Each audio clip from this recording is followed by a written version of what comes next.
a gente sabe que essa busca, né, pela felicidade, ela vem dos mais remotos tempos. Na antiga Grécia tinha vários diálogos, né, de pensadores a respeito dessa temática, Epícoro, né, e Sócrates e tantos outros, passando, né, chegamos até Jesus, né, o Jesus nos falava que ele fala em Eclesiastes que a felicidade não é deste mundo, né, ele faz todo um discorrer sobre, e aí vem Allan Kardec. Kardec, na questão de 920 de O Livro dos Espíritos, ele vai perguntar se pode o homem gozar de uma completa felicidade na Terra. Diz que não, né? Nós estamos ainda num processo de um planeta de provas, expiações, então aqui o que a gente puder fazer para aliviar vai ser legal, mas na 922 ele fala que essa felicidade na Terra ela é relativa à posição de cada um. Então gostaria de perguntar para que todos já possam entender e interar com o nosso tema da noite, Cosme, o que é a felicidade? E o que é essa verdadeira felicidade, né, que o Jesus mesmo nos falava, que não é deste mundo? Teria como você discorrer para o pessoal entrar no clima da nossa live hoje? Muito boa pergunta, Alê. Na verdade, você quase já deu a resposta quando você citou a pergunta 922. E nessa pergunta, como você conhece, aqueles que estão nos acompanhando podem abrir aí a Kardecpédia e pesquisar a pergunta 922, que vão encontrar ali as respostas que os espíritos dão para Kardec. Então, o que acontece é o seguinte, na verdade, você tem com essa pergunta, a resposta que Kardec vai sugerir está na própria pergunta, que faz parte de um item que se chama felicidade e infelicidade relativas. O que acontece? O que eu diria para você, para a gente, de início de conversa, como você falou, aquecendo aí o nosso bate-papo? Se você fizer essa pergunta, o que é a felicidade, para duas pessoas diferentes, você vai receber duas respostas diferentes. Por exemplo, se você perguntar para uma pessoa que tem uma situação razoável de vida, que está bem de saúde, provavelmente ela vai dizer que a felicidade é ela ainda ganhar mais dinheiro para satisfazer ainda novos desejos e necessidades que ela tenha. Se, por outro lado, você perguntar para uma pessoa que está numa situação de muita necessidade de experiência e que esteja num contexto de sofrimento e doença, provavelmente ela vai dizer que a felicidade para ela seria o alívio daquelas dores e que suas necessidades básicas fossem atendidas. É por isso que Kardec, ao fazer essa pergunta 922, ele faz uma afirmativa dentro da pergunta. Ele diz, o que basta para a felicidade de uns é, às vezes, o quê? A desgraça de outros, mostrando a relatividade do conceito de felicidade, se a gente considera a felicidade numa definição genérica de um certo estado interior de prazer e alegria que decorre da satisfação dos desejos e da ausência de dor e sofrimento. Essa poderia ser aí uma definição genérica de felicidade. Mas ao fazer essa pergunta, Kardec, como cada um acha que a felicidade é diferente para ele, é mesmo esse conceito genérico diferente também para outra pessoa, Kardec pede aos espíritos se tem um padrão mínimo de felicidade, que seja comum. Quer dizer que esse padrão mínimo significa que se todo mundo tivesse atendido esse padrão, todo mundo começaria a vida com uma felicidade básica. Não seria uma completa nem plena, porque poderia ser acrescentado outras coisas ao padrão mínimo, mas é o que a gente chama condição mínima, os elementos mínimos, e na resposta dos espíritos tem dois fatores importantes, né? Que você reconhece bem, a questão da vida material, que é a posse do necessário, ou seja, se para ninguém falta o necessário para a saúde e para a vida, é um padrão mínimo. Ninguém poderia se queixar que está faltando o necessário para a sua vida e para a sua saúde. Então, aí é o mínimo. Agora, do ponto de vista da vida moral, já que a felicidade é um certo estado interior, os espíritos colocam dois elementos importantes, que é a consciência tranquila e a fé no futuro. A consciência tranquila significa que você não tem nenhum tipo de remorso, não tem nada te incomodando. Se você foi justo com as pessoas, se você procurou não criar nenhum problema para que sua consciência não lhe acuse. Então, se você tem uma consciência tranquila e se você tem uma fé no futuro, você acredita que amanhã será melhor do que hoje, ou pelo menos poderá ser melhor do que hoje. Então, essas condições mínimas garantiriam esta felicidade relativa. Veja que tudo isso é relativo. Mas você pergunta, e a verdadeira felicidade? Eu discuto num livro que você citou, no meu livro sobre as leis naturais e a verdadeira felicidade, e há um conceito de verdadeira felicidade que pode ser extraído, para aqueles que estão acompanhando e querem consultar, do item 614 de O Livro dos Espíritos. Quando os Espíritos respondem que a lei de Deus estabelece o verdadeiro caminho para a felicidade. Então, o homem só é infeliz quando não cumpre a lei de Deus. E ele é feliz quando a cumpre. Então, nós poderíamos definir a verdadeira felicidade na visão espírita da seguinte maneira: o homem é verdadeiramente feliz quando ele está num estado de alegria e de paz decorrente do cumprimento das leis de Deus. Então, se ele cumpre as leis de Deus, ele tem um estado interior de alegria e paz, independente de qualquer outra condição física que ele esteja vivendo. É esse o estado mais importante, no meu entender, que cada um de nós deve buscar. Esse estado de felicidade verdadeira, e não apenas uma felicidade na satisfação de desejos e necessidades, ok? Ok, não, perfeito. Você, na sua fala, você comentou que a felicidade, né, está quando nós nos aproximamos das leis de Deus, que são as leis naturais, né?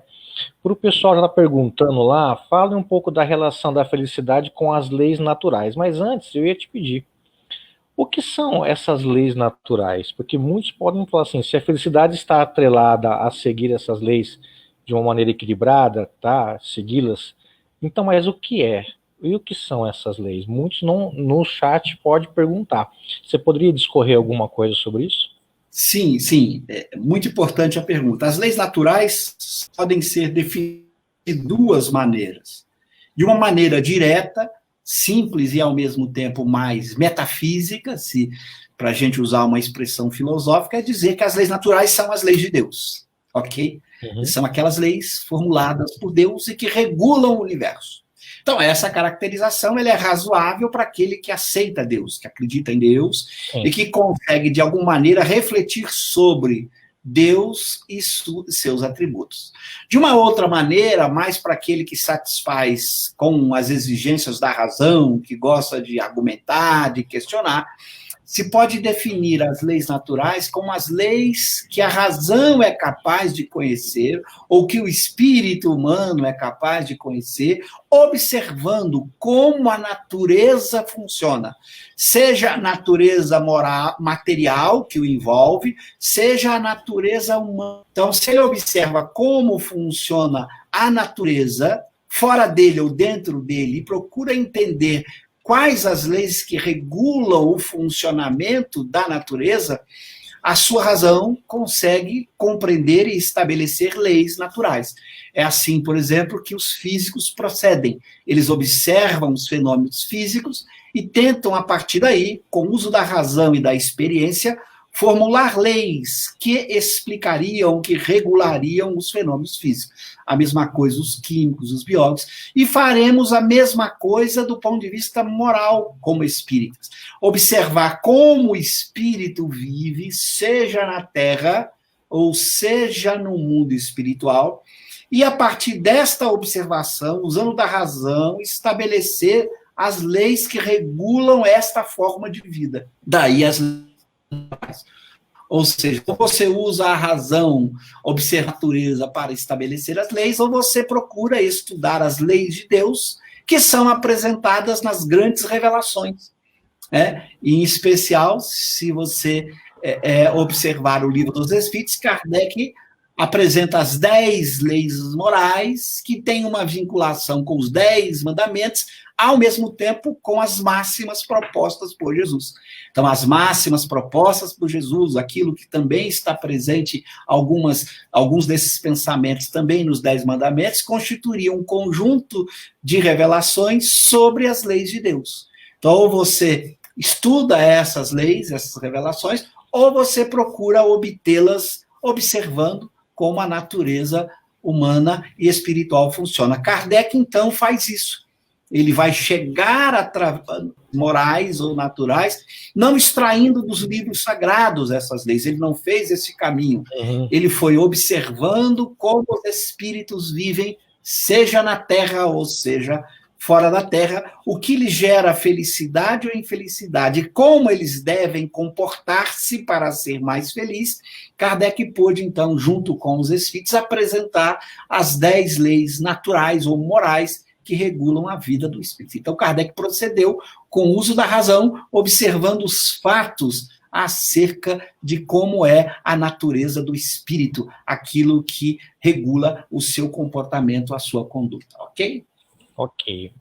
Olha, dependendo, como agora, da sua fala, no discorrer dela, a gente vai fazendo um link com o chat. Então, se alguma coisa está direcionando a tua fala, a gente coloca para a gente poder responder. A lei de Deus está ou é escrita na consciência? Gratidão. Gratidão, você desce pela presença e pela participação e pelo sempre carinho. Muito boa pergunta. Eu trato, obviamente, dessa pergunta com detalhes também no meu livro, viu, que você citou. Mas para ajudar um pouco na resposta, depende de como você quer interpretar a quem se dirige a pergunta. Quando se pergunta assim, onde está escrita a lei de Deus? Se você se dirige isto a qualquer espírito, e você pergunta para qualquer espírito onde está escrita a lei de Deus, é melhor você pensar onde é escrita a lei de Deus. Por quê? Porque o está em português, ele nos leva às vezes a pensar no já está. As pessoas, que o espírito já nascesse com as leis de Deus dentro dele e que bastaria buscar na própria consciência que ela já estaria escrita. É claro que para qualquer espírito, não. Espíritos que estão na origem, no começo do seu processo evolutivo, eles vão escrevendo na própria consciência a lei de Deus, que é o conhecimento que se escreve na memória, na estrutura interna do espírito, na medida em que ele vai aprendendo. Então, ele vai escrevendo em si ou na sua consciência a lei de Deus ao longo do tempo. Claro, se você pega um espírito já bastante maduro, que já aprendeu a lei de Deus, é claro que a lei de Deus já está na sua consciência e ele, portanto, tem o remorso, o arrependimento todas as vezes que ele contraria essa lei. Então, eu diria, você pode interpretar o é escrita ou está escrita, dependendo de como você dirige a pergunta. Não, perfeita. Então, se a pergunta é dirigida aos homens, espíritos encarnados já maduros, o é pode se encaixar. O está pode se encaixar, já está escrita na consciência dele. Se, por outro lado, essa pergunta é dirigida a todos os espíritos, no sentido de você entender o processo de conhecimento da lei de Deus, eu prefiro interpretar onde é escrita a lei de Deus. Ela é escrita na consciência do espírito ao longo de suas diversas existências corporais, na medida em que ele vai aprendendo, adquirindo experiência, ok? Não, perfeito, perfeito mesmo. Uma outra que está relacionada essa veio pelo chat veio pelo WhatsApp, perguntando sobre as leis morais. Você poderia discorrer alguma coisa sobre as leis morais? Internauta aí, né, que está nos acompanhando, que para aprofundar o assunto ele deve recorrer lá ao Livro dos Espíritos, na terceira parte, no primeiro capítulo, onde Allan Kardec divide as leis de Deus ou morais em 2 grandes grupos. As chamadas leis físicas, que regulam o mundo material, o mundo corporal, a matéria não pensante, e as leis morais, que regulam a vida moral, ou seja, a vida do ser pensante, que tem livre-arbítrio, que faz escolhas, que tem desejo, que tem vontade.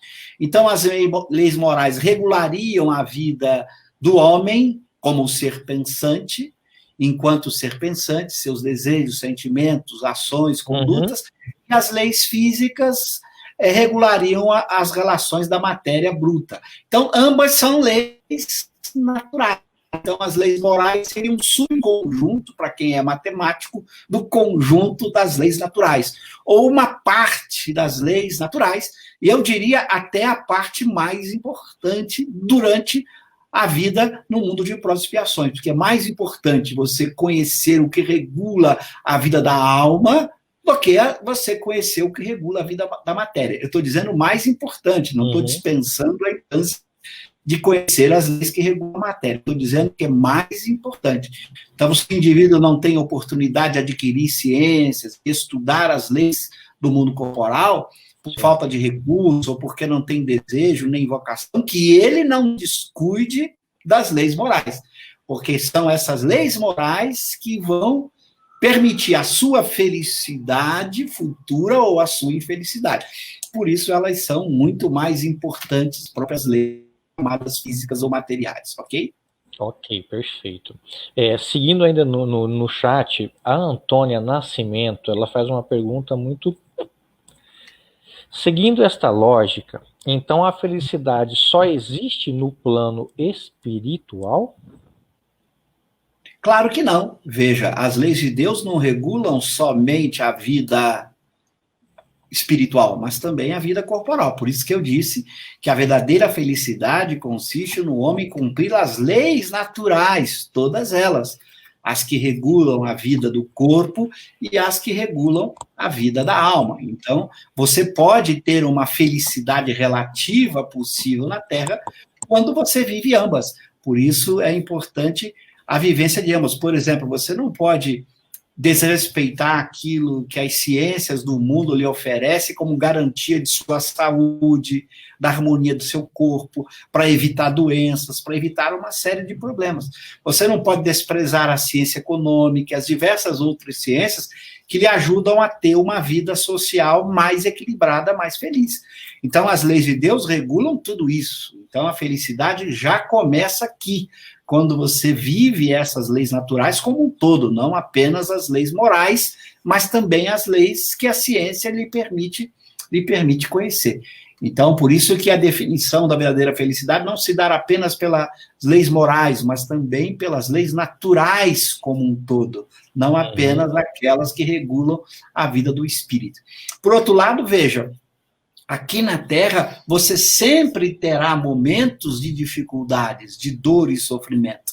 Por quê? Porque essa matéria é grosseira, ela adoece necessariamente, você morre necessariamente. Então, mesmo esta felicidade aqui, ela é uma felicidade de curta duração, ela tem um término, ela tem um fim.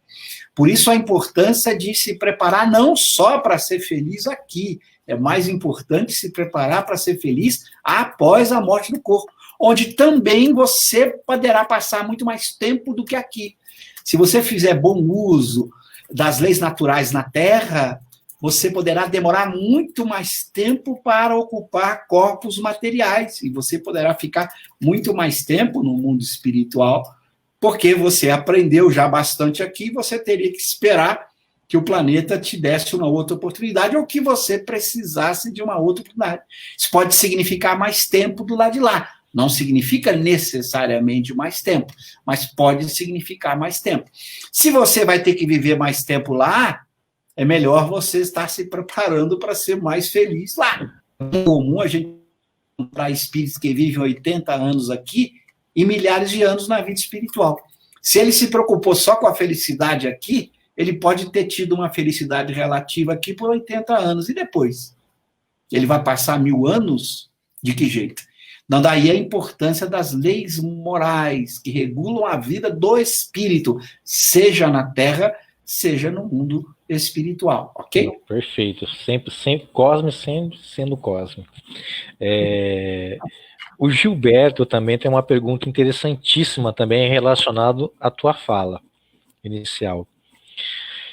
Gilberto, gratidão pela sua presença, pela sua participação. Em um mundo de sofrimentos como o nosso, como um ser que reencarne no meio adverso pode conquistar a felicidade, já que a maior parte da sua preocupação é a própria sobrevivência? Gilberto, gratidão, viu? Muito boa a pergunta, e de fato ele coloca um problema real. Se você tem prático, né? Um problema real muito sério, em comunidades muito pobres, onde a sociedade vive em clima de conflito, de guerra, de luta permanente para garantir a sobrevivência mínima, é o que a gente encontra hoje em algumas comunidades na África, para citar um exemplo concreto, para que eu não erre um exemplo, há comunidades na África em guerra permanente, em lutas entre tribos, com dificuldades de sobrevivência terríveis, a gente sabe disso, a gente acompanha pela imprensa, pessoas tentando ajudar, pessoas tentando, de alguma maneira, levar algum conforto, milhares de crianças morrendo de fome, por desnutrição, é uma situação muito grave. Então, um indivíduo que está no lugar desse, numa condição dessa, é claro que ele não cumpre aquela condição mínima que eu citei, que Kardec coloca na pergunta 922, que os espíritos chamam de não ter as necessidades básicas da vida material atendidas. Por outro lado, sabemos que esta foi uma escolha do espírito ao encarnar. Ninguém cai de paraquedas por acaso em determinado contexto. A gente sabe pelo Espiritismo que as experiências de expiação, e aí estamos diante de uma experiência de expiação, que também é prova, elas são escolhidas pelos Espíritos como necessidade de aperfeiçoamento e de progresso. O que se essas pessoas conhecessem o Espiritismo, elas poderiam fazer? Era viver esse contexto com resignação. Ou seja, passar por aquela experiência difícil, confiando em Deus, sabendo que ela não está sendo, que Deus não está sendo injusto com ela, que de alguma forma ela precisou escolher aquele contexto. Então, cabe a ela viver esse contexto, claro, tentando sair dele, fazendo o que é possível para enfrentá-lo, mas sem jamais abandonar a virtude da resignação. Sem jamais reclamar, lastimar, maldizer a vida, porque aquela foi uma experiência que ela escolheu. Então, se ela dispusesse do conhecimento espírita, ela poderia ter uma compreensão de que mesmo nesses contextos em que a felicidade material se coloca quase como impossível, o consolo espiritual é possível. Ao orar a Deus, ao praticar a resignação, ela vai encontrar o suporte necessário dos bons espíritos, do seu anjo guardião, para lhe dar forças para viver essa experiência difícil, mantendo a confiança em Deus, buscando mudar os seus sentimentos, as suas emoções, para os melhores sentimentos possíveis, e embora sabemos da dificuldade que a pessoa está enfrentando. Então, a gente não pode desconsiderar esta dificuldade, ela é um fato. Mas também o conhecimento espírita daria a esse indivíduo, pela certeza que o conhecimento espírita coloca da vida futura e da justiça de Deus, que ela deve aceitar isso com resignação, buscando enfrentar, buscando sair do contexto, sem se queixar, sem se lamentar, procurando pela prece pedir as forças necessárias para enfrentar o contexto, ok? Ok, perfeito mais uma vez.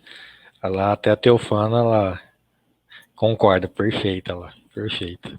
Nós temos aqui outros grupos que mandam através, não do nosso chat, mas uma pergunta muito legal. O Allan Kardec Veloso, ele pergunta, Cosme, o espírito evolui do átomo ao arcanjo? Ele faz uma pergunta, né, uma interrogação. Mas o átomo não é matéria? Faz outra interrogação. Não é um problema de tradução? Ou a matéria, átomo, se torna um espírito? Outra interrogação. Allan Kardec Pita Veloso, de Itanhaém, São Paulo. Grato pela sua pergunta. Eu pediria ao Allan que abrisse lá a Kardecpédia, na pergunta 540 de O Livro dos Espíritos, onde está exatamente a frase para que a gente possa olhar a frase tal como Allan Kardec, aliás, os espíritos que responderam a colocam. Eles dizem assim, ó, é assim que tudo se serve, que tudo se encadeia na natureza, desde o átomo primitivo até o arcanjo, que também começou pelo átomo. Então, veja, o que os espíritos afirmam é o encadeamento de tudo na natureza, desde o átomo primitivo até o arcanjo. Ele não está dizendo que o arcanjo foi átomo. Ele está dizendo do encadeamento dos fenômenos naturais, e não que o arcanjo tenha sido matéria. Em algumas traduções, ao invés de pelo átomo, colocaram por ser átomo. Aí há um erro de tradução. O arcanjo não foi átomo. Então, pelo átomo não é por ser átomo. Significa que o processo evolutivo do espírito se dá de tal maneira que todos os reinos da natureza se interligam, mas não que o espírito tenha sido matéria que depois virou espírito. A origem do espírito e sua ligação com a matéria, a sua ligação do ponto de vista da sua natureza é totalmente desconhecida. Por quê? Porque os espíritos, como Kardec, preferiu partir do que a gente chama de um dualismo entre dois elementos, a matéria e o espírito. Não porque o espiritismo já disse que é impossível que matéria evoluísse para virar espírito. Não é isso. É que são dois conceitos distintos, que está longe da nossa capacidade de razão tentar ligar esses conceitos. Então, o chamado monismo de substância, para usar uma linguagem técnica da filosofia, de que existiria uma substância só que dá origem a tudo, isso é uma hipótese metafísica, que Kardec nem os espíritos vão fazê-la, porque está além da capacidade da razão entender. Então, Kardec diz assim, nós vemos duas coisas, uma matéria destituída de inteligência e um princípio inteligente que independe da matéria. Então, vamos partir daí, como dois elementos distintos. Se há pontos ou não de contato entre ambos, diz Kardec, desconhecemos. Está além dos limites da nossa razão responder. A gente pode tomar hipóteses metafísicas. Há pessoas que tomam hipóteses monistas, dizendo que tem uma coisa só. Há outros que são dualistas. Há outros que tomam outras hipóteses. Allan Kardec e os espíritos partiram daquilo que a gente consegue começar a entender.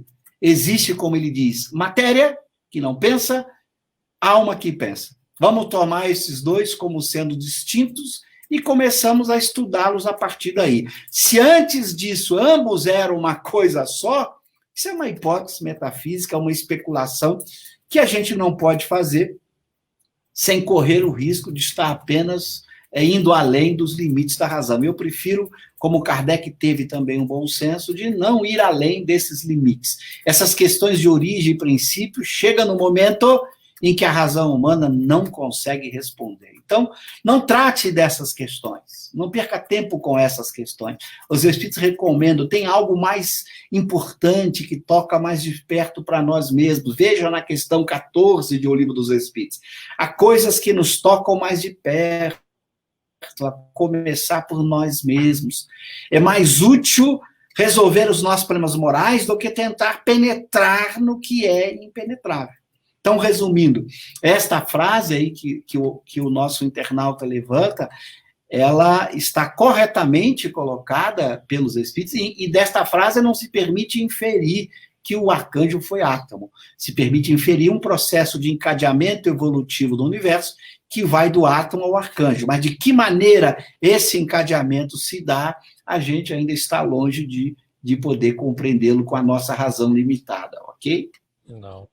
Olha, agradeço o Veloso, tá lá de Itanhaém, que nos acompanha. A Raquel fez uma pergunta, Cosmo, mas eu acho que se você já destrinchou ela, da questão do está e do é lá. Mas acho que já foi, viu, Raquel? Já foi, sim. Eu ouvi aqui no chat o pessoal falando assim, por isso que a gente tem que fazer o bem. Tem que sempre fazer o bem. E aí, pegando esse gancho aí, eu queria te perguntar, Cosme, qual a diferença entre fazer o bem e ser virtuoso? Tem diferença ou não?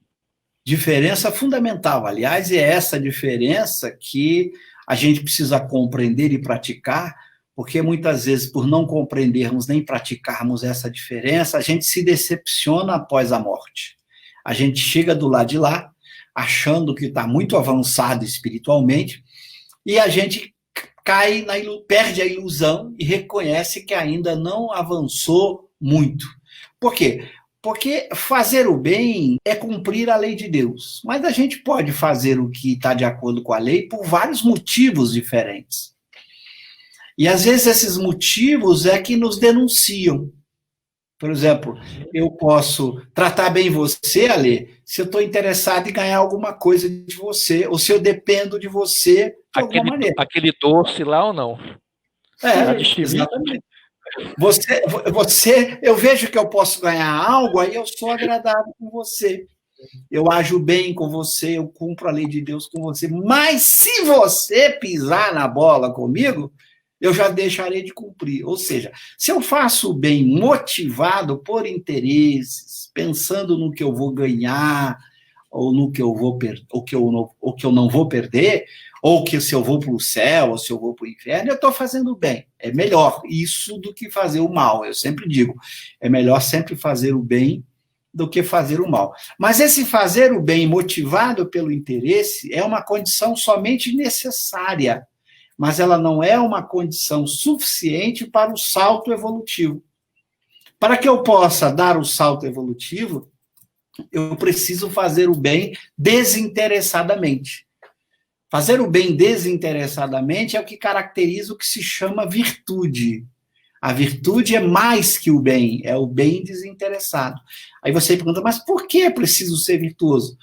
Para que eu nunca volte a fazer o mal. Porque enquanto eu faço por interesse, quando o meu interesse for contrariado, eu correria o risco de deixar de fazer. Porque, na verdade, o que me movia era o interesse. O interesse mudou, a ação mudaria. Para que eu haja sempre no bem e nunca deixe de agir no bem, só tem um jeito, quando eu conquistar a virtude. Na hora que eu conquisto esse estado virtuoso, o bem, a ação no bem se torna a minha própria essência, a minha segunda natureza. Você faz o bem sem pensar no que vai ganhar ou no que vai deixar de perder. Então, isso é importante, porque se eu faço isso, eu dou um salto, eu saio da terceira ordem dos espíritos imperfeitos e vou entrando na segunda ordem, que é a ordem dos bons espíritos. E essa diferença pode parecer pequena, mas ela é fundamental. Muitas vezes, na vida social, nós só fazemos o bem por interesse. E aí a gente desencarna, eu não fiz nenhum mal, acho que vou chegar lá, eu vou chegar lá como um espírito imperfeito. Um pouco melhor, porque se eu não fiz o mal, eu não vou espiar o mal que eu não fiz, mas eu não vou descobrir que eu ainda tenho um percurso longo para fazer, que é conquistar a virtude. O Espiritismo deixa isso muito mais claro. Kardec faz questão de dizer que não é só fazer o bem, é o que move a minha ação, os motivos que me levaram a fazer o bem. Por isso, os bons espíritos fazem o bem, mesmo tendo que encarnar num mundo de provas e expiação, como a Terra, tendo que sofrer da nossa inveja, da nossa perseguição, da nossa maldade, e continuam fazendo bem e nos amando, mesmo só recebendo em contrapartida dores, sofrimentos, agressões. Como é que eles conseguem? Porque o bem se tornou sua segunda natureza. Eles não estão fazendo para ganhar nada, eles estão fazendo o bem pelo bem. Por isso, o bem se tornou o quê? Definitivo no seu modo de ser e de agir. Daí a importância no Espiritismo para compreender essa diferença. Daí outro elemento importante, se você faz o bem pensando no salário, no que você vai ganhar, você não está sendo virtuoso. Então, muito cuidado para não falar assim, eu vou fazer o bem para ganhar mais isso, mais aquilo, tudo bem, é melhor do que fazer o mal. Mas não seja convencido, você ainda não entendeu o que é ser virtuoso, ok? Não, perfeito. E relacionando a tua fala, a nossa querida Raquel tem uma pergunta interessantíssima. Vamos lá, Raquel. O materialista virtuoso teria ainda mais mérito do que um espiritualista? Não, Raquel. Obrigado, Raquel. Se eu me prendo exatamente nas palavras, seja a virtude praticada por um materialista ou para um espiritualista, desde que sua ação seja de fato virtuosa, é irrelevante.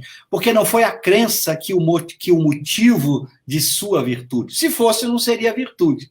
Então, se ele é virtuoso, seja materialista ou espiritualista, a virtude tem o mesmo valor para ambos. Porque para ser virtude tem que ser desinteressada. Agora, é claro que se o espiritualista faz o bem, usando de sua crença, oh, Deus vai me dar do lado de lá um lugar bonzinho para eu viver, eu vou para o céu, então... mas isso ele não está sendo virtuoso, ele está fazendo o bem por interesse. Então, é um espiritualista fazendo o bem por interesse, e não um espiritualista fazendo o bem como virtude. O materialista que faz o bem por interesse, também há materialistas que fazem o bem por interesse, de poder, de orgulho, de vaidade, de ganhos, e há aqueles que fazem o bem também de forma natural, porque acham que o bem deve ser feito. Há materialistas que são virtuosos, mas Deus não leva em consideração a crença, Deus leva em consideração a virtude ou o vício. Se tem virtude, venha de qual crença vier, não vai fazer diferença perante as leis de Deus. Fora da caridade não há salvação. Não é fora de nenhuma doutrina ou de nenhuma crença. É fora da virtude. A caridade é a representação, ou a síntese das virtudes. É fora da virtude que não há salvação. Não é fora da crença ou de qualquer conhecimento. Ok? Bom, perfeito. Relacionando ainda com a sua fala, o nosso querido Rui, presente, obrigado, viu, Rui, pela sua presença. O interesse em agradar a Deus nos melhorando moralmente? O interesse em agradar a Deus nos melhorando moralmente? É isso? Eu tento dizer um pouco isso no meu livro. Quando a gente fala a noção de interesse, é claro que toda ação, mesmo a virtuosa, tem um chamado interesse genérico. Por exemplo, é nobre que o espírita, por exemplo, para citar o exemplo do conhecimento espírita, que ele tem interesse de progredir. Então, é muito nobre esse interesse, que ele deseja se esforçar ao máximo para ser virtuoso. Então, esse interesse de querer fazer o bem ou de ser virtuoso é um interesse nobre. Mas, para ser virtuoso, o motivo que o levou a ser virtuoso ou agir de forma virtuosa foi outro. Então, é importante ter essa distinção. Então, não é um chamado desinteresse absoluto que se fala quando a virtude é o bem desinteressado. É o chamado interesse relativo. É o interesse específico que move a ação virtuosa.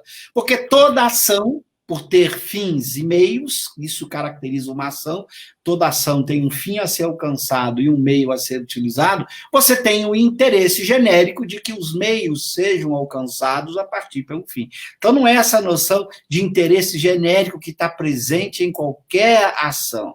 É uma noção restrita de interesse, de desinteresse, que se opõe ao chamado interesse pessoal, em detrimento do interesse geral, do bem comum. É esse interesse pessoal que a noção de desinteresse, quando você está motivado por ganhar algo para si, sem exatamente pensar nas consequências para os outros, ou seja, você está muito motivado no cálculo que você faz do que ganha, o que vai perder. É isso que os espíritos querem afastar e que os filósofos, a partir de Kant, tentaram definir como desinteresse. Então, não é o interesse geral, absoluto, que se quer combater com o desinteresse. Esse interesse, do jeito que você colocou, genérico, que a pergunta colocou, o interesse de se melhorar, de progredir, de avançar, é um interesse nobre e esse não interfere na prática da virtude. Pelo contrário, ele favorece o exercício do indivíduo para buscar o desinteresse na própria conquista das virtudes. Então, a palavra desinteresse não pode ser interpretada no sentido de que não há interesse algum, não é isso, não é desinteresse absoluto. É que não há interesse pessoal calculado ou obtido a partir de um raciocínio sobre o que eu vou ganhar ou perder na prática daquela ação, ok? Então, não se proíbe o interesse em geral, ok? Não.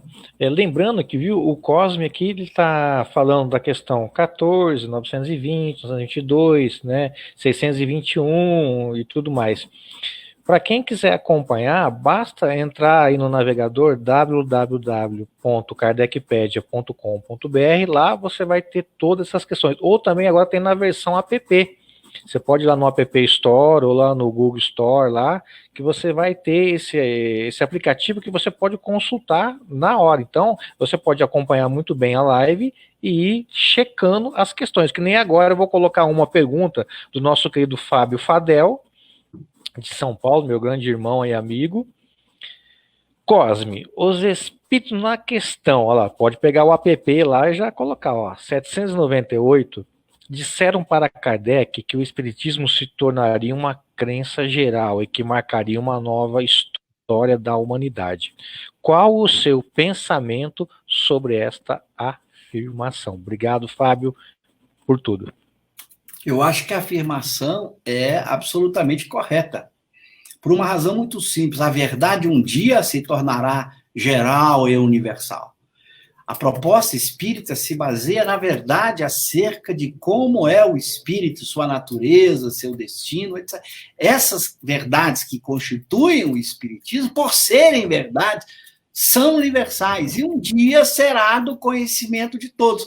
Como, por exemplo, hoje a gente tem aí com as verdades básicas da aritmética, que obviamente não é ainda de conhecimento de todos, porque ainda tem pessoas, lamentavelmente, que não foram alfabetizadas, que não tiveram as noções mínimas de aritmética. Mas um dia, numa sociedade mais justa, todos terão esse conhecimento dessas verdades básicas, por exemplo, da lógica e da aritmética. Então, uma verdade, cedo ou tarde, se a gente confiar naquilo que o Espiritismo nos coloca, que o universo é regido por leis, Deus é sábio e justo, cedo ou tarde a todos os espíritos é dada a oportunidade de conhecer as verdades, em especial as verdades que o Espiritismo coloca, porque são as verdades acerca daquilo que o próprio Espírito é. Então, eu diria que isto é uma afirmativa correta.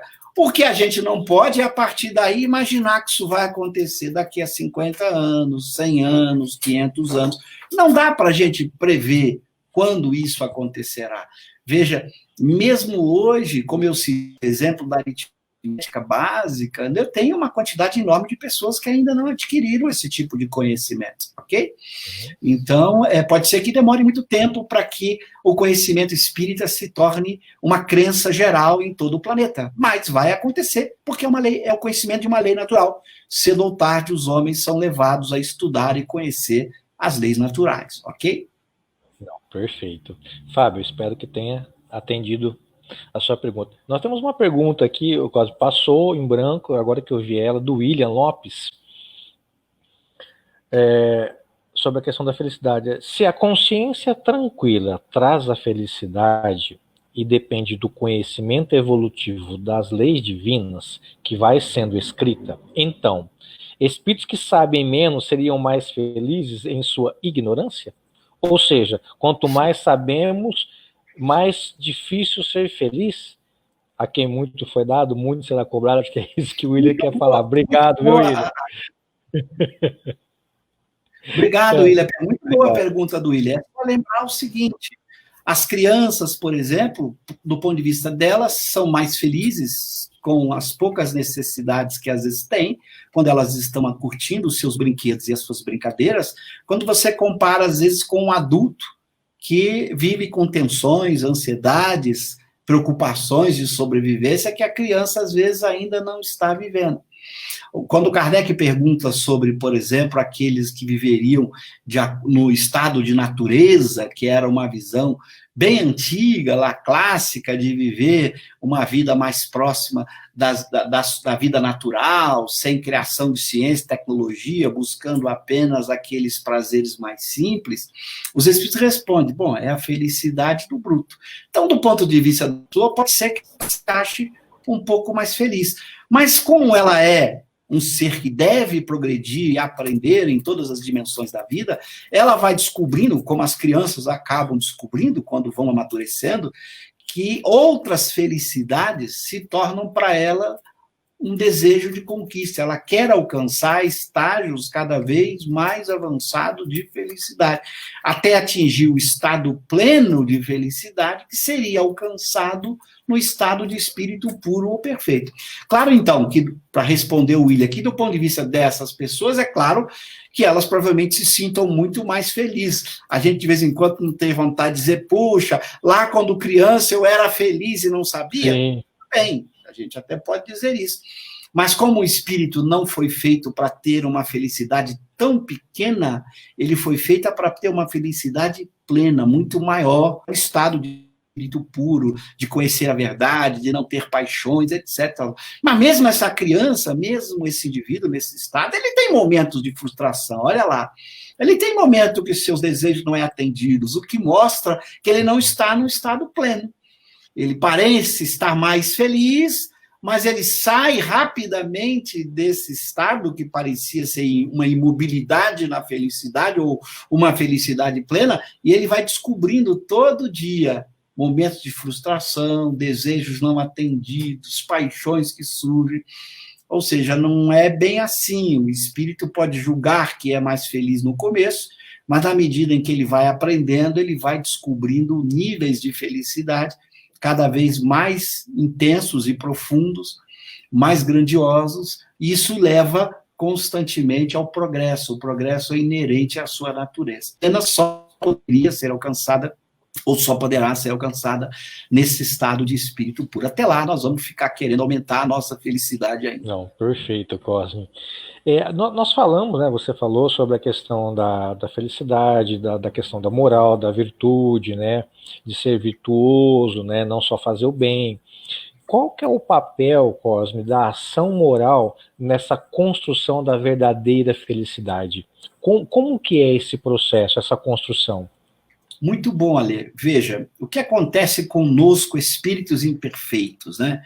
O que caracteriza o espírito imperfeito? O espírito imperfeito não é caracterizado apenas por não ter conhecimento suficiente, ainda ter muito que aprender no plano do conhecimento, das ciências, das filosofias, das artes, etc. Mas o que mais caracteriza o imperfeito são as paixões exercem sobre ele. Então, o ciúme, a inveja, a mágoa, a tristeza, a raiva, o ódio, são essas emoções, ou as chamadas paixões, porque elas decorrem ainda da nossa imperfeição e de recebermos a influência da matéria, são essas paixões as verdadeiras causas das principais infelicidades do homem. Né? O indivíduo invejoso não tem sossego onde ele estiver.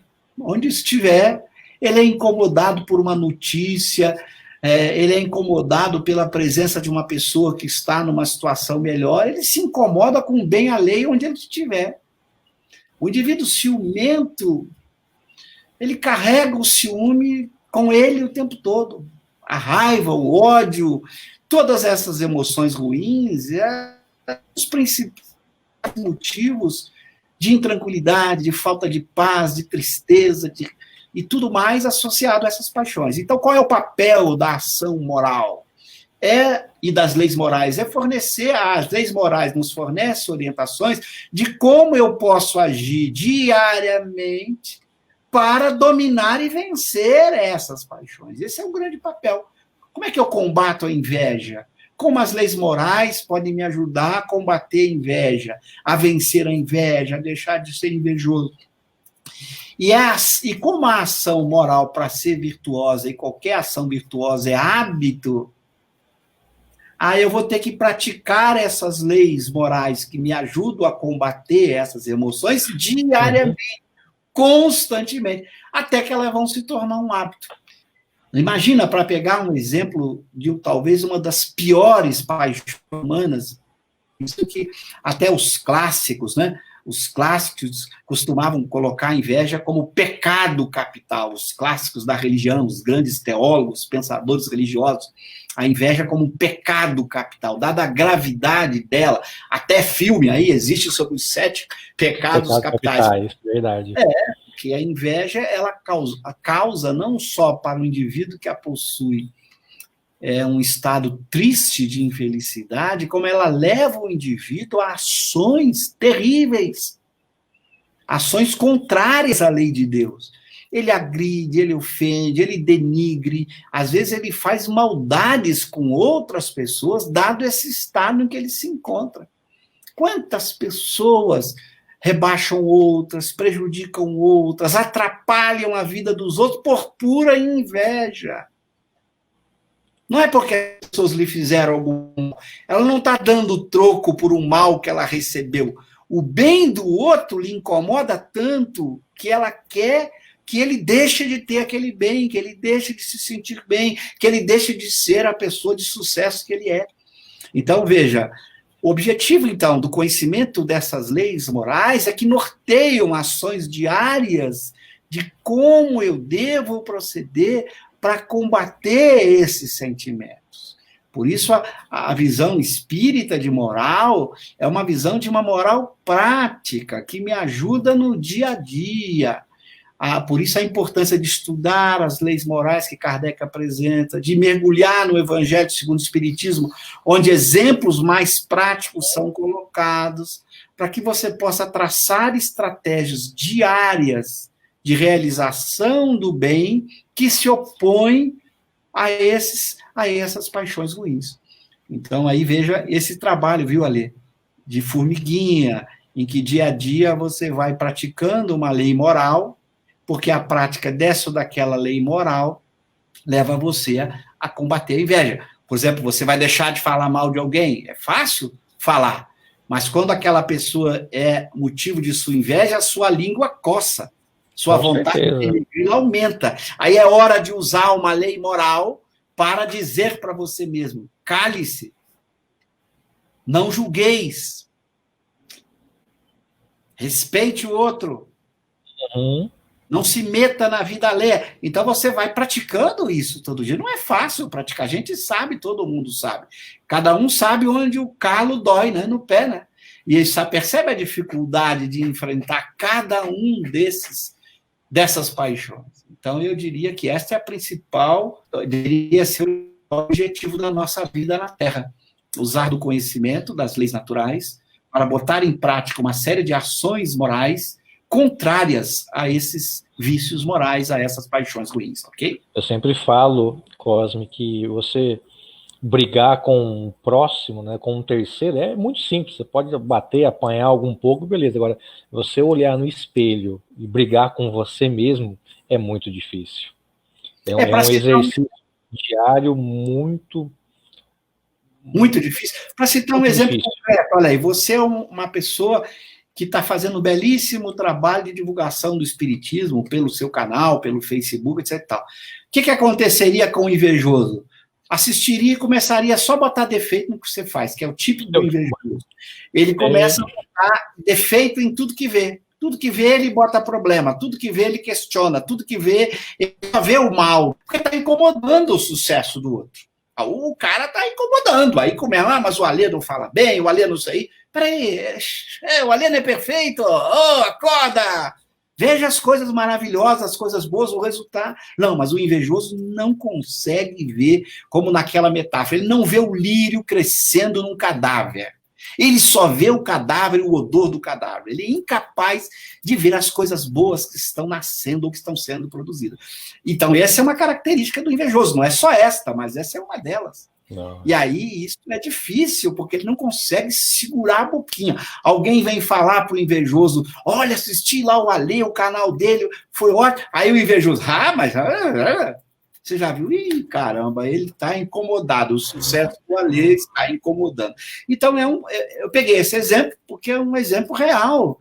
E isso a gente se vê nos bens materiais, quando a gente vê alguém conquistando, por prestígio, por sucesso das pessoas. A gente tem que tomar muito cuidado de se preocupar menos com a vida alheia e mais com os nossos defeitos. E ser útil às outras pessoas, realçar aquilo que há de bom nelas, procurar colaborar com elas e não criar zonas de atrito, de fofoca, de maledicência. Tudo isso é o resultado da inveja. Veja por que a inveja é um pecado capital. Ela faz um desastre, ela atrapalha o bem a ser realizado, ela dificulta a ação boa das pessoas, ela vai criando um clima de animosidade, de divergência, de briga, de confusão, enquanto todas aquelas pessoas bem intencionadas poderiam se dar as mãos realizando muito mais em conjunto, cada um com seus defeitos, nenhum de nós é perfeito, né? Então cada um tem lá seus defeitos, mas se tem a inveja sob controle ou não a tem, os resultados seriam muito melhores para todos nós. Perfeito. Daí a importância da gente identificar do vício moral, praticar diariamente para vencê-lo. Olha, não é à toa que eu te admiro, tá vendo? Aliás, é uma curiosidade, nem o Cosme sabe, nem a Lília. O Cosme, vocês que nos acompanham, são todos amigos aqui do canal. O Cosme já foi motivo de briga afetiva entre namorados, eu e minha namorada. Pô, você tá ouvindo o Cosme de novo? Você ouve mais ele do que eu. Você podia ter respondido para ela que eu tenho muito pecado para pagar, eu tenho que aguentar ele. Agora vocês entendem, agora vocês vão me entender o porquê. A Maria Andretta tá perguntando no nosso chat, Cosme, que é da sua formação acadêmica. Cosme, além dos ensinamentos dos espíritos superiores, Kardec também agregou ideias de algum filósofo para abordar essa temática da felicidade? Maria Andretta, obrigado pela presença e participação, querida. Eu diria que sim, não de algum, mas de muitos. Na verdade, a verdade que vários filósofos colocaram ao longo do tempo, ela não é patrimônio de ninguém, nem deles. Qualquer verdade está presente em outras verdades que, de alguma forma, dependa dela. Então, eu diria que, se você observa as obras de Kardec, aí tem verdades que foram estabelecidas ao longo de muito tempo. Desde os filósofos antigos, não é à toa que Kardec começa o Evangelho segundo o Espiritismo, já lá na parte inicial do Evangelho, apresentando a doutrina de Sócrates e Platão, vocês vão lá e vão encontrar na parte inicial do Evangelho, em que ele vai fazer um resumo da doutrina de Sócrates e Platão. Aliás, eu aproveito aqui para fazer a propaganda lá no Kardec Play, ali começamos agora a série Evangelho, né? Do Evangelho, nós estávamos explicando o Livro dos Espíritos e questões filosóficas, agora começamos também a explicar essa obra monumental de Kardec, o Evangelho segundo o Espiritismo.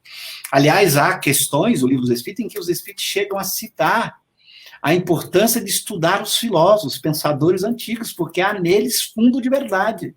Então, eu diria que sim, o conhecimento que os Espíritos e Kardec usam, por serem uma proposta de verdade, ele tem elementos de vários pensadores. Mas o que se pode dizer também é que Kardec não se prendeu a este ou aquele sistema filosófico, não se prendeu a este ou aquele pensador específico. Ele usou pinceladas de verdades que estão presentes em vários pensadores, mas não se pode dizer que Kardec seguiu Descartes, seguiu Kant, seguiu qualquer outro pensador estritamente falando. Ele usou elementos que estão nesses pensadores, afinal de contas, muitos desses pensadores apresentaram pinceladas de verdade, ideias que são verdadeiras e que, portanto, os espíritos superiores e Kardec iriam usar ideias que pertencem a vários. Mas eu diria que, por outro lado, você não precisa conhecer esses filósofos e pensadores para estudar o espiritismo. Essa é uma outra verdade que eu costumo dizer.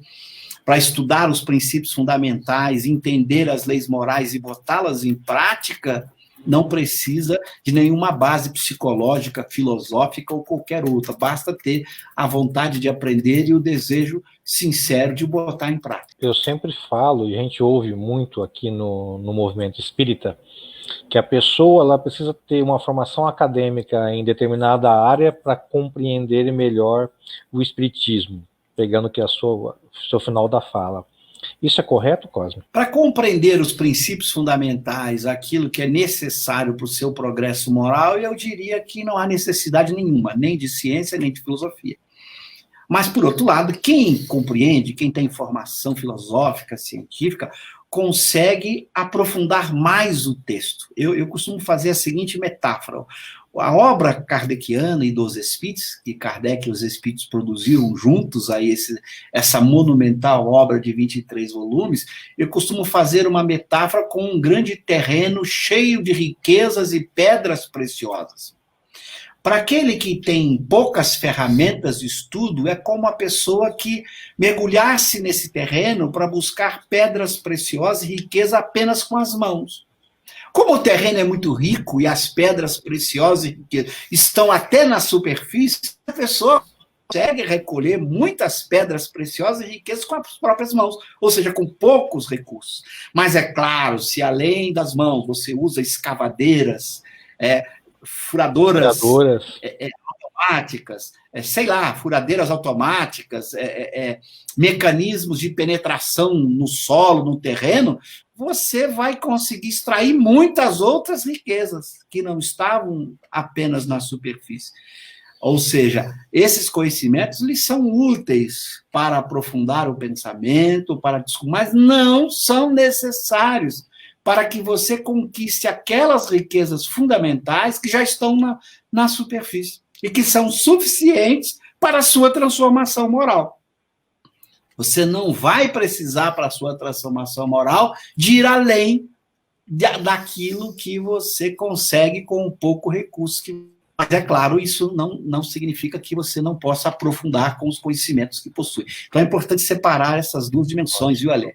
Para que a pessoa que está me ouvindo não julgue assim, eu não tenho informação científica, eu não vou poder estudar, compreender e ver o espiritismo. Vai, e não use essa desculpa. Isso seria desculpa. Você pode, sim, ler os textos, aprender o fundamental desses textos, estudar com outras pessoas, sem que você tenha essa formação. E para aqueles que tenham e que gostam de ter, muito ainda poderá extrair desses textos, desse terreno de riquezas altamente rico e profundo, ok? Ok. Pergunto porque Kardec ele cita na revista, né, os operários de Lyon, né, que muitos eram analfabetos, mas se reuniam em torno de um que saberia ler e explicar, e muitos eram, né, Kardec até elogiou, né, o conhecimento do espiritismo que eles tinham por serem analfabetos. Exatamente, porque as ideias fundamentais do espiritismo, elas são simples. Os conceitos morais e acerca dos espíritos são relativamente simples. E por serem simples, eles também são de fácil aplicação e de você extrair as consequências para a sua vida prática. Isso foi o cuidado dos espíritos de Kardec. Eu costumo dizer o seguinte, imagina, a ciência mais importante de todas, no meu entender, a filosofia mais importante de todas, no meu entender, é esta chamada espiritismo. Deus foi muito sábio de colocar algo que é fundamental para a felicidade da alma de uma maneira acessível a todos, para que ninguém pudesse pretextar que não poderia conhecer, pretextar ignorância, incapacidade para poder conhecer e viver. Então, veja a beleza. Por isso que Kardec não usa de linguagem hermética, fechada, não usa de terminologia sofisticada, nada mirabolante, nada que pudesse, evita qualquer tipo de tecnologia de algum sistema específico, seja psicológico ou filosófico. Então, você não precisa de nada desses conhecimentos para aprender a essência do espiritismo e viver. Então, a gente tem que agradecer a Deus, né, que fez uma doutrina para todos, independentemente das faculdades intelectuais que a pessoa possua. Veja como Deus é sábio, né? A melhor ciência para todo mundo, já que a física depende de muita matemática, a química depende de muita matemática e de física, e o espiritismo não depende de nenhuma outra ciência. Tanto que a Miriam Montini nos pergunta, Miriam, obrigado, viu, pela presença, pela participação. Professor Cosme, pergunta-se, se o indivíduo desconhece as leis naturais e por isso não as pratica, deve ser, também está sujeito às suas consequências? Ele poderia alegar essa ignorância a seu favor? Claro, as consequências do não cumprimento da lei, elas ocorrem necessariamente. Só que o grau de responsabilidade é que é relativo. Isso Kardec vai dizer já quando vai comentar aí no primeiro capítulo sobre a lei divina natural do grau de responsabilidade. Ele fala, ele usa um exemplo bem prático para todo mundo entender. O selvagem que se alimenta da carne humana é menos responsável que um homem civilizado que fizesse a mesma coisa. Ok? Mas ele não deixou de cometer o mal. Ok? Só que a responsabilidade dele pelo mal cometido é menor. Assim é, se eu conheço menos da lei, eu sou menos responsável pelo mal que eu pratiquei. Mas se eu, por exemplo, quer seja por ignorância, quer seja por conhecimento, se o indivíduo, por exemplo, toma ácido sulfúrico, ele não pode impedir as consequências disso para o seu corpo. Seja ele tenha tomado por ignorância ou por conhecimento de causa, ele vai sofrer as consequências físicas disso. A dor e o sofrimento que daí decorrem são consequências naturais do não cumprimento da lei. Só que o grau de responsabilidade pelo suicídio ou pela morte, se foi suicídio porque ele sabia que aquilo iria matá-lo, ou se não foi suicídio, mas o levou à morte porque ele não sabia, o grau de responsabilidade é que depende do conhecimento da lei. Um vai ser responsabilizado de maneira diferente da outra. Os dois podem ter morrido, mas o grau de responsabilidade pela morte vai depender do conhecimento que se faz da lei. Então, é importante separar essas consequências, que são decorrências naturais da lei, do grau de responsabilidade que vai fazer com que as futuras provas e expiações sejam escolhidas de acordo não apenas com as consequências, mas principalmente com as intenções, com o grau de responsabilidade, com o conhecimento que o indivíduo tenha da lei. Ok? Não, perfeito. A Rejane nos pergunta aqui pelo WhatsApp, Rejane Lúcia, diante das exposições acerca do egoísmo e as suas raízes obscuras, eu pergunto, como lidar de forma consciente com indivíduos com almas ainda nesse estágio de aprendizado sem causar tanto estragos na alma humana? Muito obrigado. Obrigado você, Rejane. Você conseguiu entender, Cosmo?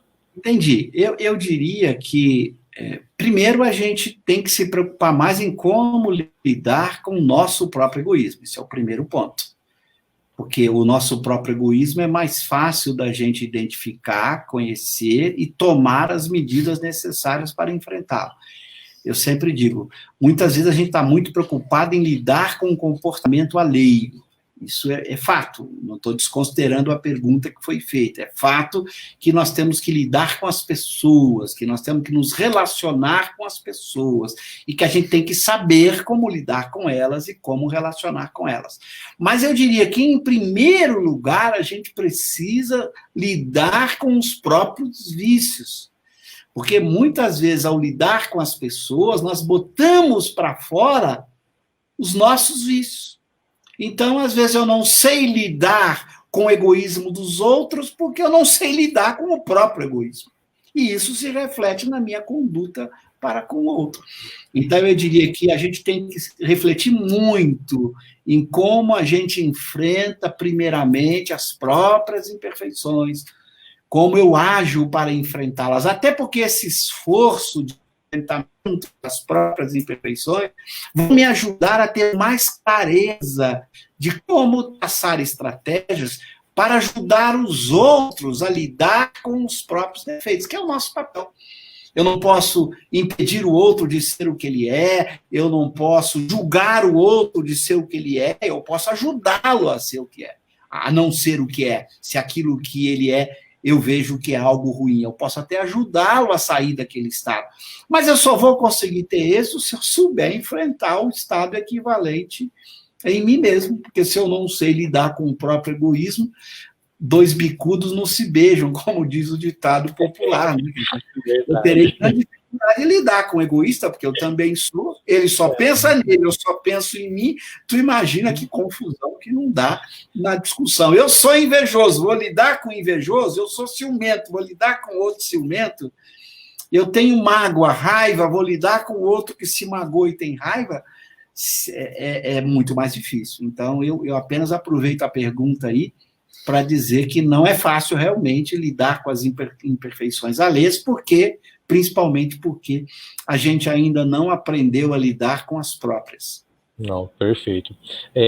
Falei para o pessoal, né, que nós temos a Kardecpédia, temos agora o app, né, e o Cosme, né, para aqueles que se interessam, se você entra lá no www.cosmimasse.com, o Cosme, ele oferece um curso, isso não é para só espírita, tá para todas as áreas, mas, porém, ele ajuda demais no estudo dos textos espíritas. Então, fica a dica, é um curso de lógica e argumentação, é fantástico, eu recomendo a todos, vai mudar a sua capacidade de reflexão, de leitura e de análise dos textos. Então, também fica uma dica aí para quem está perguntando sobre as questões do estudo. Temos uma pergunta do Marcos Vinícius, Cosme, saiu um pouco do assunto, mas é interessante. Vamos lá. Marcos Vinícius, nosso querido amigo.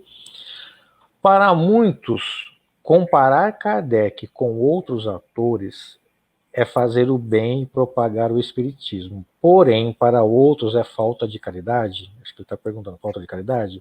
Não aonde começa o bem nesse caso é aonde há o anátema. Consegue entender? Consegui.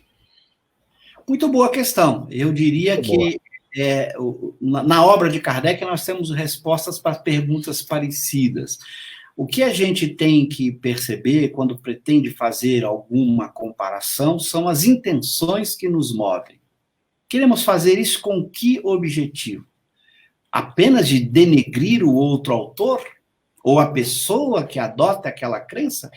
Ou nós estamos fazendo isso de tal maneira a produzir esclarecimento, a produzir uma maior compreensão dos conceitos espíritas? Então, eu diria que a intenção é que vai ser o elemento que a nossa consciência vai nos julgar e que seremos julgados pela justiça divina. Kardec comenta isso, os espíritos respondem a Kardec quando ele pergunta sobre aquelas pessoas que querem divulgar o mal alheio, que querem divulgar alguma coisa ruim. E os espíritos falam, mas qual é a intenção disso? Qual é a intenção por trás? Então, eu diria, não há nenhum mal em que a gente compare autores entre si, desde que a intenção que nos mova seja uma intenção de esclarecer, uma intenção de ajudar o outro, e não com a intenção, às vezes, por trás e que nos move, de dizer que sabemos mais, que o outro está errado, que o outro não entendeu, que o outro é mais ignorante. Ou seja, quais são as nossas reais intenções? Porque são as nossas reais intenções que vão nos dar o método, a maneira de fazer. É simples. Se eu quero, por exemplo, se a minha intenção é denegrir o outro, eu vou fazer essa comparação de forma rude, de forma grosseira, faltando com a caridade. Se a minha intenção é educar o outro, é fazer ele perceber determinado conceito equivocado que ele adota, a forma de fazê-lo está escrita na pergunta 841 do Livro dos Espíritos, que vocês podem abrir aí e ler. Eu devo ensinar com brandura e persuasão. Então, se eu faço isso, quer dizer, se as minhas intenções são boas, elas vão ser os elementos para que eu encontre os melhores métodos e maneiras de fazer. Então, eu diria para aquele que perguntou, faltar com a caridade é o meu pior mal. O Kardec tem uma frase na Revista Espírita que vocês podem colocar aí no Kardec Play. Aliás, agora, o Kardecpedia tem uma funcionalidade que a Lília vai divulgar ainda, que ela ainda está em fase de teste, mas ela já está razoavelmente funcionando, que é a pesquisa por frase inteira entre aspas. Então, você pode botar uma frase entre aspas, lá na Kardecpédia, na lupa, no buscar, e ela vai tentar encontrar a frase tal como está escrita, exatamente nos mesmos termos. Então, vocês podem colocar lá na Kardecpédia uma frase em que Kardec diz na Revista Espírita o seguinte: os erros do espírito pesam menos na balança de Deus do que os erros do coração. Olha que frase importante. O que é o erro do espírito? É o erro de conhecimento. Espírito aqui com letra E minúscula, não é espírito com letra E maiúscula. Kardec tomou todo o cuidado na escolha da forma de escrever. Espírito com letra E maiúscula somos nós. Espírito com letra E é pensamento, conhecimento, ideia. Então, os erros do pensamento, traduzindo, pesam menos na balança de Deus que os erros do coração, embora textualmente esteja escrito: os erros do espírito, com letra E minúscula, pesam menos na balança de Deus do que os erros do coração. Explicando, se o indivíduo errou porque ele adota um texto, um autor que está equivocado, ele está cometendo erro de espírito. Se eu, para mostrar isso, sou rude, agressivo, faço isso com a intenção de abaixar, de denegrir, de falar mal da pessoa ou do autor, eu estou cometendo erros do coração. Eu estou errando mais que ele. Pesa mais na balança de Deus o meu erro do que o erro do outro. Então, é muito importante a gente saber as reais intenções de quem está querendo simplesmente comparar, se é a intenção de denegrir ou se é a intenção de esclarecer e de ajudar. Cada um tem a consciência, é a própria consciência que vai dizer para ele as reais intenções. Mas eu dei um método aqui. Quando as intenções são boas, elas nos motivam a buscar os melhores meios, os meios da brandura e da persuasão. Quando as intenções são más, elas nos induzem aos piores meios de agressão, de violência para com o outro, ok? Não, perfeito, perfeito. Relacionando a tua fala, vamos fazer uma síntese da live. A Rosana já fez uma síntese aqui, a Rosana de Oliveira Espila. Então podemos afirmar que Jesus alcançou a felicidade plena? Sim, desde quando atingiu o estado de espírito perfeito, que não sabemos quando foi, né? Quando encarnou na Terra, já era espírito puro ou perfeito. Então, as dores e sofrimentos físicos, de forma nenhuma, interferiram na sua felicidade, que é um estado permanente de paz, de harmonia, perante as leis de Deus. Então, ele já era espírito perfeito quando encarnou, já era feliz plenamente quando encarnou na Terra, continuou feliz plenamente durante todo o processo de vida na Terra, já que não estava nem em prova nem em expiação, e continua plenamente feliz como espírito perfeito que é. Não, perfeito. Isso mesmo. O nosso querido Eric, meu amigo, seu amigo, nosso amigo Eric, ele está perguntando: podemos dizer que depende de nós mesmos alcançar rapidamente a felicidade plena? Há espíritos que inclusive caminharam no bem desde o princípio, enquanto a maioria foi pelo caminho do mal e vai demorar mais. Queria que o Cosmo tratasse um pouco sobre isso. Os espíritos que vão reencarnando e progredindo em linha reta? Muito bom, Eric. Conseguiu entender? Sim, muito Obrigado, bom, Eric. Eu procuro, no meu livro Espírito e Matéria, abordar um pouco esse processo evolutivo que é descrito no Livro dos Espíritos, por Kardec, e também, dentro do Livro dos Espíritos, também na escala espírita. Ele discute isso em várias outras questões e também na escala espírita, mostrando que Deus, na sua sabedoria, não nos fez voltados nem ao bem nem ao mal, no sentido de que não nascemos com tendência para o bem nem para o mal. Por isso fomos criados simples e ignorantes. Porque se Deus nos colocasse já voltados ao bem, faríamos o bem. Se tivéssemos colocado voltados ao mal, faríamos o mal.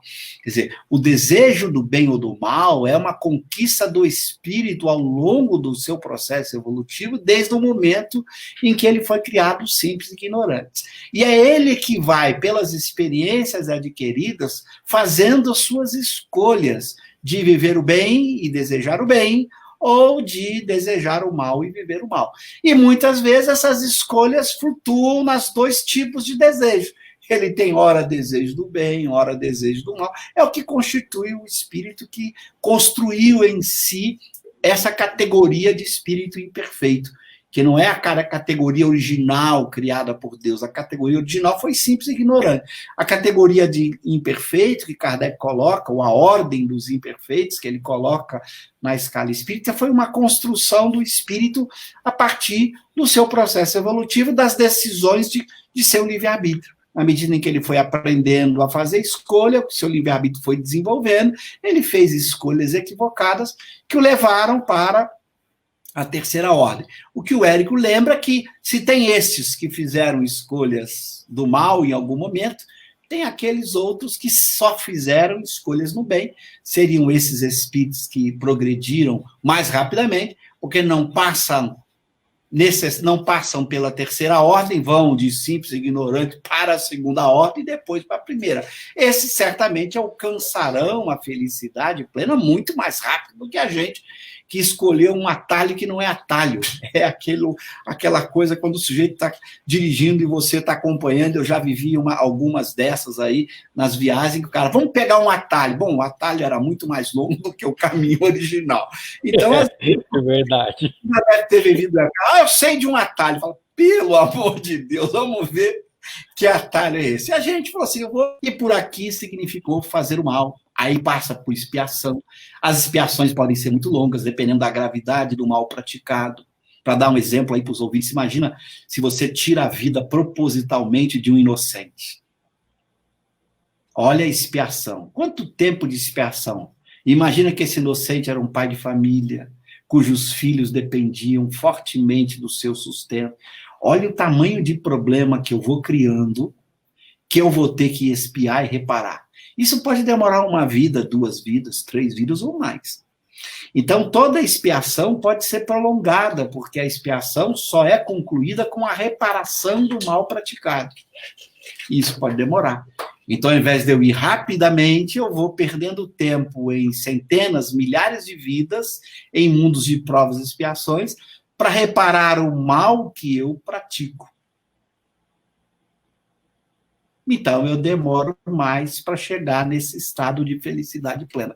Mas agora, viu, Eric, eu, pelo menos, como já estou na terceira ordem, já fiz as escolhas erradas no passado, eu agora nem posso raciocinar como seria eu em linha reta, porque eu não sou um deles. Eu fiz a escolha errada, agora estou na terceira ordem, tendo que espiar e sofrer provas e expiações ainda para reparar o mal que eu pratiquei e buscar avançar.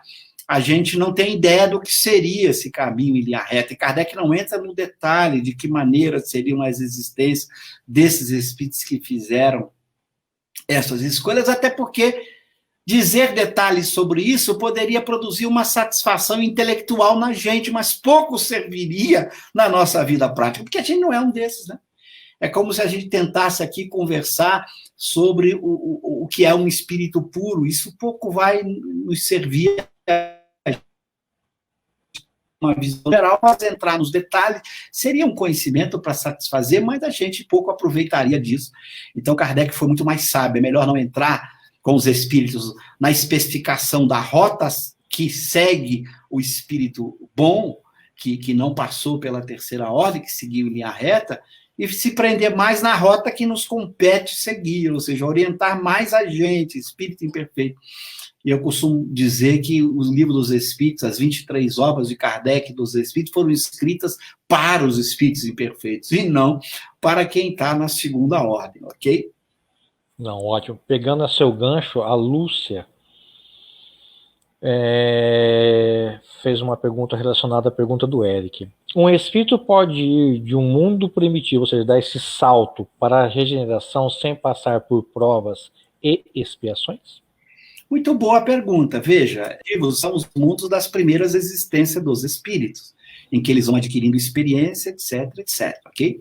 Então, agora, como vai se dar e para onde ele vai depois, vai depender de cada espírito. Eu diria até mais, no exemplo que o Eric falou, o espírito pode sair dessa sua fase inicial, em que ele tem que adquirir experiência, conhecer a lei de Deus, e ir direto para mundos felizes, que são os mundos dos espíritos bons.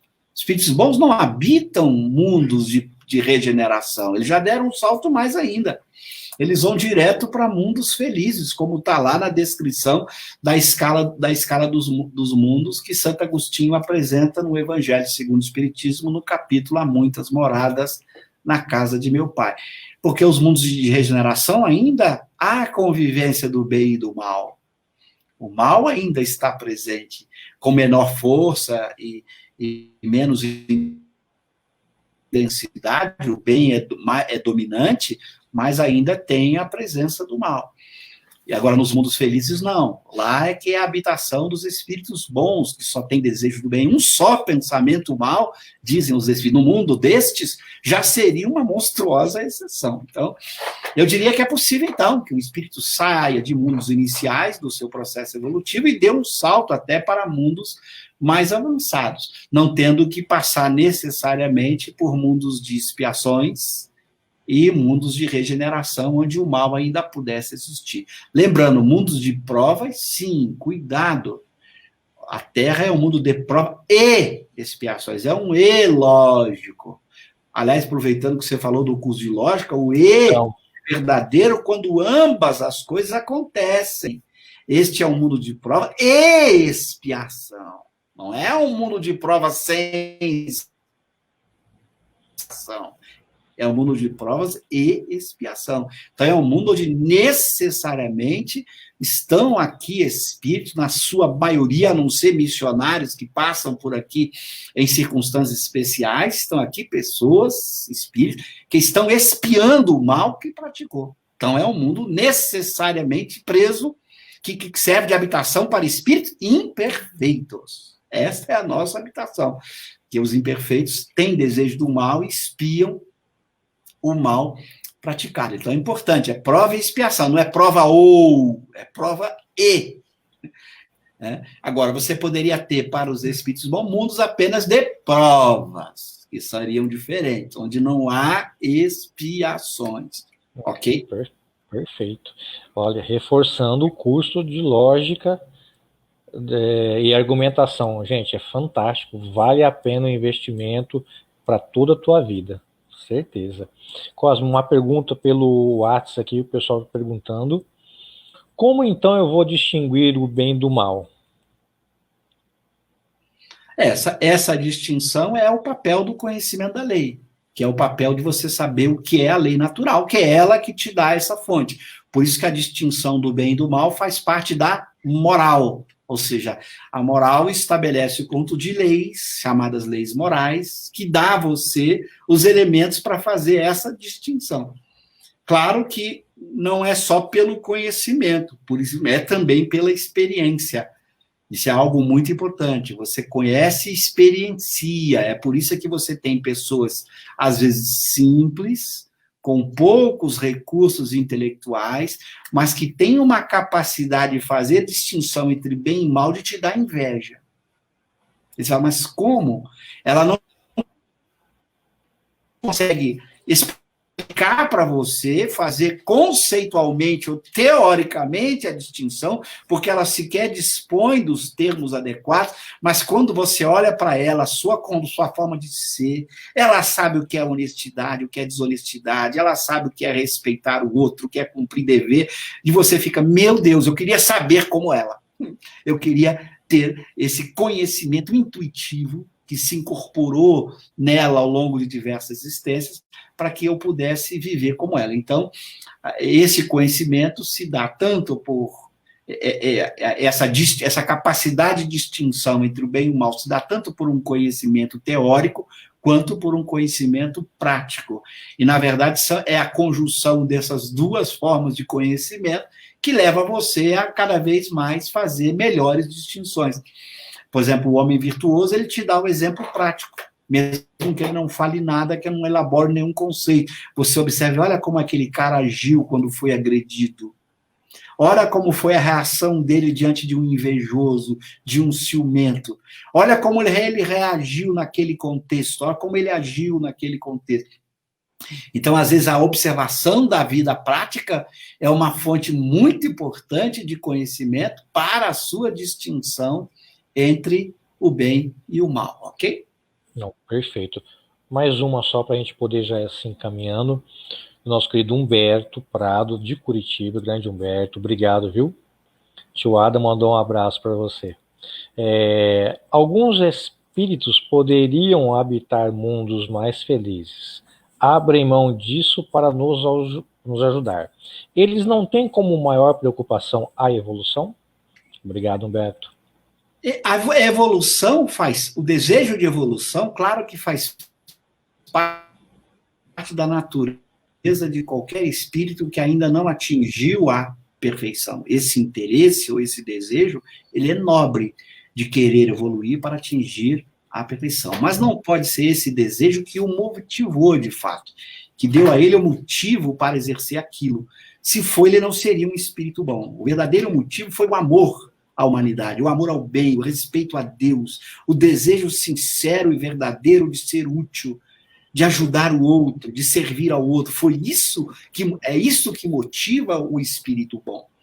Isso não significa que ele não tenha desejos de progresso e de evolução, mas ele não encarnou com este desejo fundamental como sendo motivador de suas escolhas e de sua ação, ok? Então é importante fazer essa distinção.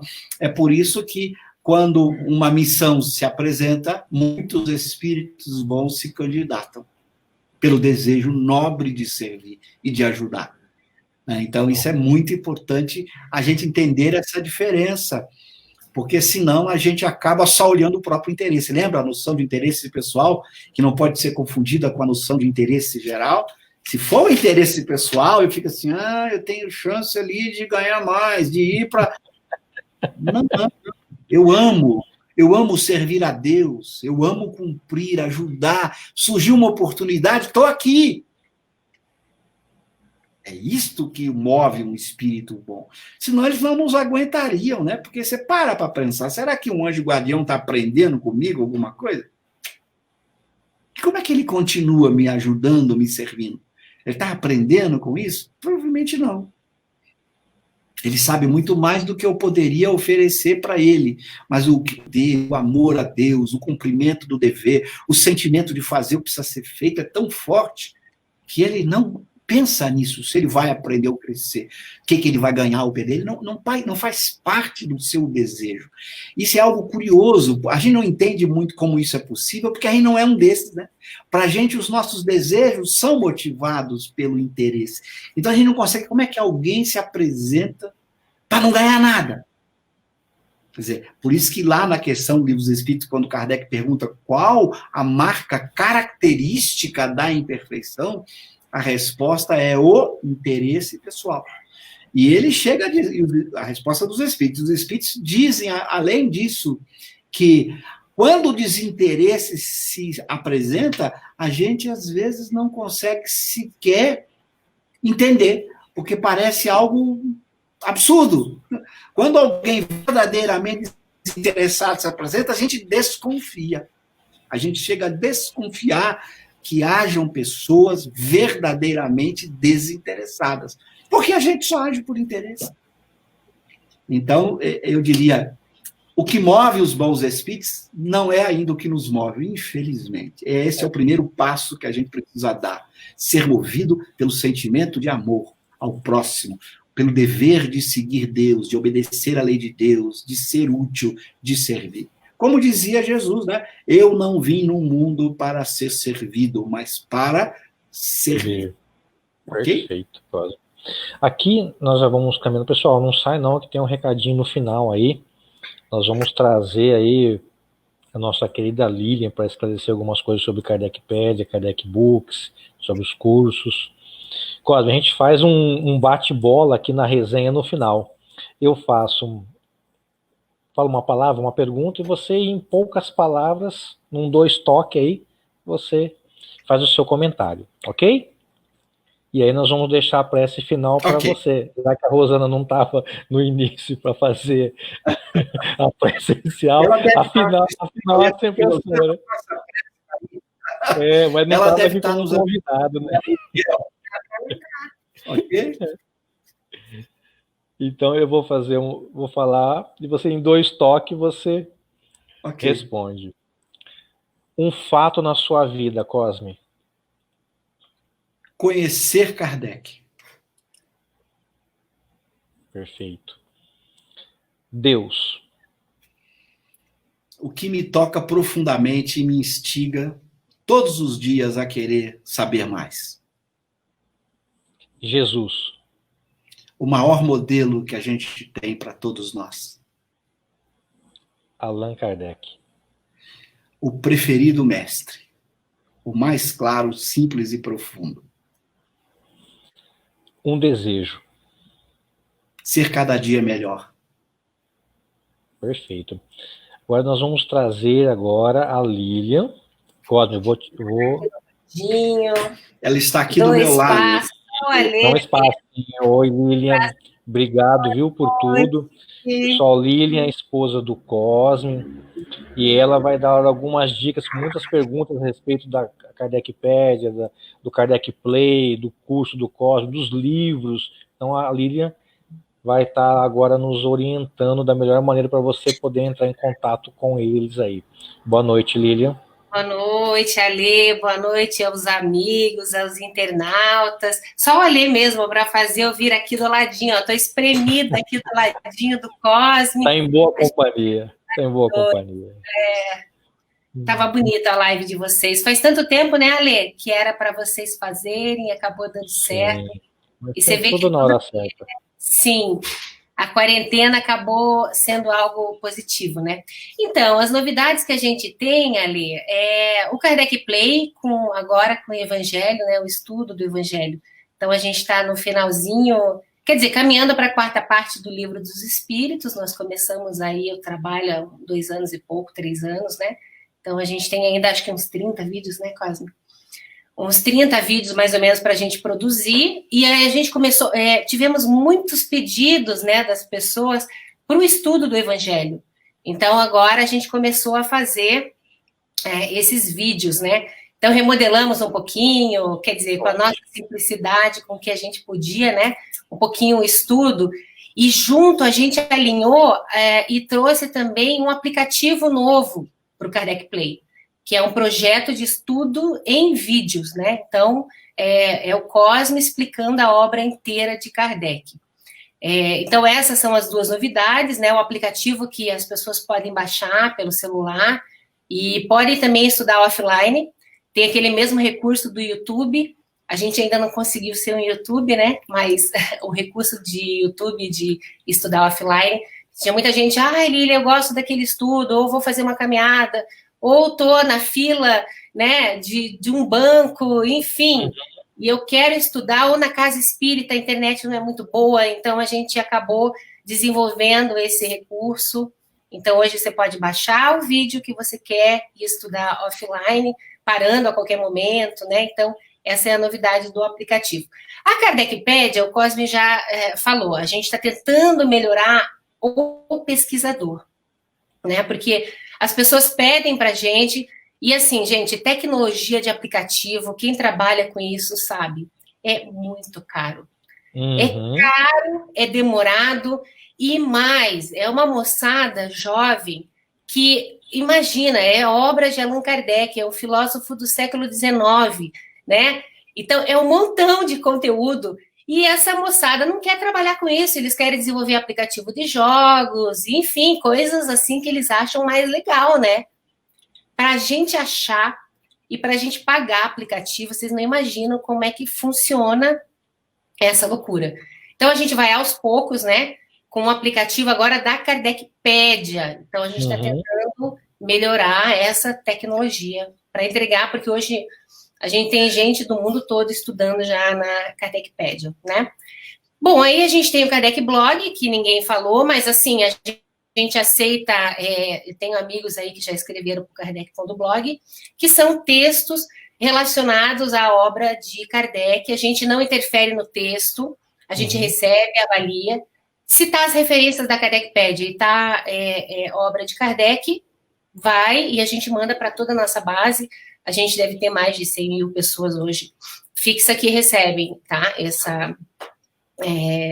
Essas novidades do Kardec.blog. Tem um montão de imagem, um montão de coisa lá para as pessoas baixarem gratuitamente, tá bom?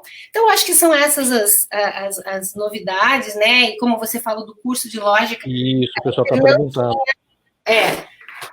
Eu estou do ladinho aqui tentando fazer... que não era para eu entrar e daí acabei entrando. Mas, então, a gente não tinha preparado o curso para os espíritas, né? Então, o pessoal de trabalho do Cosme pediam, e enfim, e a gente achou importante, a gente fez um teste Porque, de novo, né, tecnologia, gente, é muito dinheiro, e a gente com pouca gente, pouco recurso, mas a gente acabou criando esse curso e as pessoas têm se beneficiado muito. Eu não sei se você fez, Ale, você? Sim, não, maravilhoso, maravilhoso, recomendo a todos. Você conseguiu terminar mesmo? Emitiu o certificado e tudo? Não, acho que ainda não, mas eu estou quase terminando já. Que eu não lembro do teu nomezinho lá não, hein? Tô atenta aos alunos lá do curso, hein? Você passou batido, então, mas não tem importância. Então, Te amo do mesmo jeito. Um curso de 30 horas, né? Quer dizer, o Cosme tentou, lógico, obviamente, ele é doutor em lógica, né? Então, ele teve que seguir um script da academia, mas, assim, ele tentou fazer o mais simples possível, mas as pessoas acabam, quem faz o curso sai, pelo menos, entendendo, assim, a estrutura da lógica e aplicada na parte de interpretação de textos. Então, realmente, assim, é um curso que quem faz lê melhor, entende melhor. Sim, foi o que eu falei para todos. Melhor. Então, acho que... então, e a gente colocou o curso agora lá na Nobiltá, Kardec Books, né, na parte de cursos, e o Cosme também, a gente fez um site para ele, cosmemassi.com, tem lá o curso, e a gente está preparando um outro também de ética, enfim... É demorado para fazer o curso, parece simples, mas é um ambiente EAD, é um curso bem profissional, com as horas aula, tem exercício, emissão de certificado, enfim, fica lá 6 meses, a pessoa faz, não conseguimos, infelizmente, não é material gratuito, é um material muito caro, porque a gente tem muito pouquinha gente participando, então a tecnologia fica cara, mas quem está participando... tem um volumezinho já considerável de pessoas, a gente percebe assim, uma mudança incrível na forma de redação, as pessoas contando que estão indo super bem no trabalho, entendendo melhor Kardec, né, conseguindo as sentenças declarativas, enfim, fazer toda a parte da lógica e melhoram muito a performance da interpretação de texto, tá?